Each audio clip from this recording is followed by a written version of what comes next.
Hi friends, నమస్తే. నేను మీ Rama. Welcome back non stop cooking Telugu.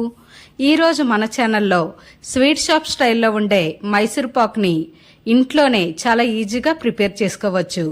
అంతేకాకుండా ఈ మైసూర్ పాక్ చాలా గుల్లగా, చాలా టేస్టీగా, చాలా అంటే చాలా బాగుంటుంది. ఈ వీడియోను చూసే ముందు ఒక లైక్ చేయండి.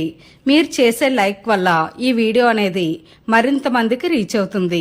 ఇప్పుడు దీని ప్రాసెస్ ఏంటో చూద్దాం. దీనికోసం ముందుగా 1 కప్పు శనగపిండి తీసుకోండి. దీన్ని శుభ్రంగా జల్లించి తీసుకోండి. ఈ పిండిని పక్కన పెట్టుకోండి. దీని తర్వాత వెడల్పటి ప్యాన్ వేసుకోండి.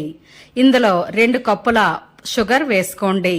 అలాగే 1/2 కప్పు వాటర్ వేసుకోండి. ఇక్కడ ఫ్లేమ్ని హై ఫ్లేమ్లో పెట్టుకోండి. దీనికి ప్యారలల్గా వేరే ప్యాన్ వేసుకోండి. ఇందులో 1.5 కప్పున్నర ఆయిల్ వేసుకోండి. అలాగే 1/2 కప్ నెయ్యిని వేసుకోండి.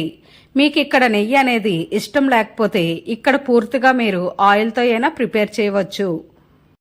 ఇలా ఈ ఆయిల్ని బాగా హీట్ అవ్వనివ్వండి.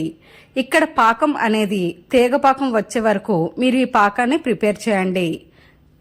ఇప్పుడు ఒక బౌల్ తీసుకొని అందులో కొంచెం నెయ్యిని అప్లై చేయండి. మనం వేసే మైసూర్ పాక్ని ఈ బౌల్లో వేసుకోవాలి. దీనికోసం నెయ్యిని అప్లై చేసి ముందుగా పక్కన పెట్టుకోండి. ఇక్కడ పాకం అనేది తీగ పాకం రావాలి.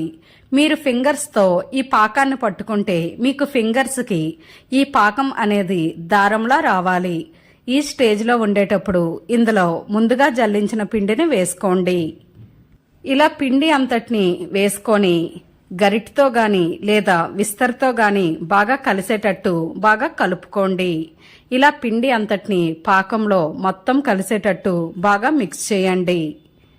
ఇక్కడ మీరు ఫ్లేమ్ని మీడియం ఫ్లేమ్ గాని లేదా హై ఫ్లేమ్లో గాని పెట్టుకోవాలి. ఒకవేళ మీరు లో ఫ్లేమ్లో పెడితే మైసూర్ పాక్ అనేది గుల్లగా రాదు. కాబట్టి మీడియంలో గాని హై ఫ్లేమ్లో పెట్టుకొని ఇలా కంటిన్యూస్గా కలుపుతూనే ఉండండి. ఇలా కలుపుతున్నప్పుడు ఇందులో ఒక గరిటతో ఆయిల్ని వేసుకోండి. ఇలా వేడివేడి ఆయిల్ వేయడం వల్ల ఈ మైసూర్ పాక్ అనేది పొంగుతూ వస్తుంది. ఇదే ప్రాసెస్లో ఆయిల్ అంతటిని కలుపుతూ వేస్తూ ఉండాలి. ఇక్కడ మనం మీడియం గాని హై ఫ్లేమ్లో గాని పెట్టుకొని ఇలా ఆయిల్ వేస్తూ కలుపుతూ ఉండడం వల్ల మైసూర్ పాక్ అనేది లోపల చాలా గుల్లగా వస్తుంది. అలాగే మనం పాకం తీసేటప్పుడు పాకం అనేది ముదురు పాకం అయితే ఇక్కడ మనం చేసే మైసూర్ పాక్ అనేది గట్టిగా అయిపోతుంది. ఒకవేళ మీరు లేత తీగ పాకం తీస్తే మైసూర్ పాక్ అనేది మెత్తమెత్తగా అయిపోతుంది. కాబట్టి ఇలా దారంలా వచ్చేటట్టు పాకాన్ని తీసుకోండి. ఇక్కడ మెజర్మెంట్స్ అనేది ఒకసారి చూద్దాం. 1 కప్పు శనగపిండికి 2 కప్పుల షుగర్ అలాగే 2 కప్పుల ఆయిల్ గాని లేదా నెయ్యి గాని పడుతుంది. ఇలా మీరు వేడివేడి ఆయిల్ వేస్తూ పిండి అంతటిని బాగా కలుపుతూ ఉండాలి. ఇక్కడ మీరు ఆయిల్ వేసేటప్పుడు పిండి పొంగలేదు అంటే మనం చేసిన మైసూర్ పాక్ రెడీ అయిపోయిందని అర్థం. అలాగే మైసూర్ పాక్ కలర్ కూడా గోల్డెన్ కలర్గా చేంజ్ అవుతుంది. మీరు ఒకవేళ కేజీ మైసూర్ పాక్ చేసేటట్టయితే ఇక్కడ ప్యాన్ అనేది 3 కేజీలు పట్టేటట్టు చూసుకోండి. ఎందుకంటే ఇక్కడ మైసూర్ పాక్ అనేది డబల్ అవుతుంది. చివరిగా కళాయిలో ఉండే ఆయిల్ అంతటిని వేసేసుకోండి. ఇలా వేసుకొని ఒకసారి పిండి అంతటిని బాగా కలపండి. ఇలా మీరు కంటిన్యూస్గా కలుపుతూ ఉండాలి. ఇప్పుడు వెంటనే స్టవ్ ఆఫ్ చేసి మనం ముందుగా గ్రీస్ చేసిన బౌల్లో ఈ మైసూర్ పాక్ని వేసుకోండి. ఈ మైసూర్ పాక్ని బౌల్లో వేసిన తర్వాత స్పూన్తో గాని గరిటతో గాని గట్టిగా ప్రెస్ చేయవద్దు. అలా చేస్తే మైసూర్ పాక్ అనేది గట్టిగా అయిపోతుంది. కాబట్టి వీటిని ఏదైనా ఒక బ్రష్తో ఈవెన్గా స్ప్రెడ్ చేయండి. ఇది కొంచెం గోరువెచ్చగా ఉండేటప్పుడు వీటిని కట్ చేసుకోండి. ఇలా మీకు నచ్చే సైజులో వీటిని ముక్కలుగా కట్ చేసుకోండి.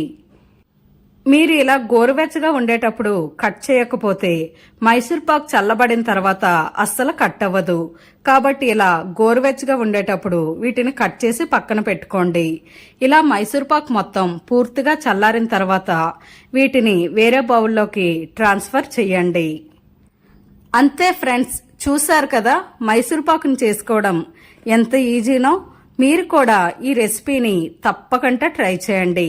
చాలా ఈజీగా ఇంట్లోనే స్వీట్ షాప్ స్టైల్లో ఉండే ఈ మైసూర్ పాక్ని ప్రిపేర్ చేసుకోవచ్చు. ఈ వీడియో మీకు నచ్చితే ఒక లైక్ చేయండి. మీ ఫ్రెండ్స్ అండ్ ఫ్యామిలీ మెంబర్స్కి ఈ వీడియోని షేర్ చేయండి.